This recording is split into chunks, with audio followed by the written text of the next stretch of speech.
आवास योजनेच्या फॉर्म भरण्याच्या तारखेत मुदतवाढ झालेली आहे।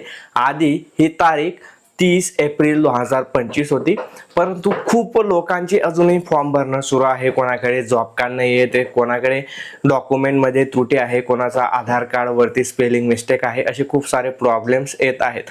मग हे लक्षात घेऊन आता महाराष्ट्र सरकार तसेच केंद्र सरकारने या तारखेत मुदतवाढ केलेली आहे। आता ही मुदतवाढ किती तारखेपर्यंत झालेली आहे आणि यामध्ये तुम्हाला फॉर्म भरल्यानंतर घरकुल कधी मिळेल सविस्तर माहिती सांगणार आहे। व्हिडिओला शेवटपर्यंत पहा। चॅनलला पहिल्यांदा भेट दिली असेल तर सबस्क्राइब नक्की करा। तर घरकुल फॉर्म भरल्यानंतर तुम्हाला घरकुल लगेच भेटत नाही, तुम्हाला 2-3 वर्षानंतर हे घरकुल भेटेल, हे सुद्धा लक्षात ठेवा।